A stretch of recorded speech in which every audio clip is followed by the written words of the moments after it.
Rising up and the going down of the sun, Abba is the center of it. That is why as the army of Christ, we as army of Christ, as we journey on the surface of the earth, we are urging you to know him for yourself. Knowing him for yourself is for your own good, not for mine. I have known him for myself. It's for my own good. So you ought to know him for yourself. Because his jealousy towards you is endless. That is why he gave up his son, his beloved son, Jesus, for you. Giving up himself for you and me simply means he gave up himself for you and me and for the whole world. Why are you still proving stubborn to know him? Why are you still reluctant? No wonder the Bible says, in their sin, they will not perceive. And hearing, they will hear. They will not understand. He will harden their mind. Because that is what they have chosen. Don't be among those set of people that are hearing, that will not understand. That are seeing, that will not perceive.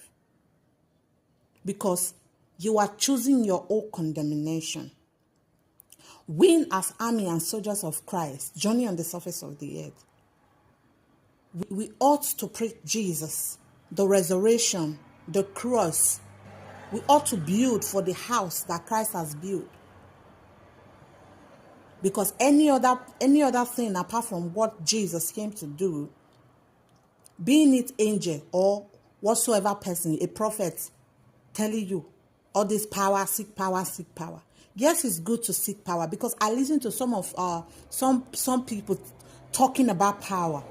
It's good to seek power, but don't make power one of the most things you seek for. What we ought to be seeking for as a children of God, as sons and daughters of Christ, of God, we ought to be seeking for the souls of those that have lost, because that is why he gave up everything for the world. Then we as army, we ought to be seeking for their soul. We ought to be preaching Jesus every single day. We ought to be preaching the resurrection. We ought to be preaching repentance every single time.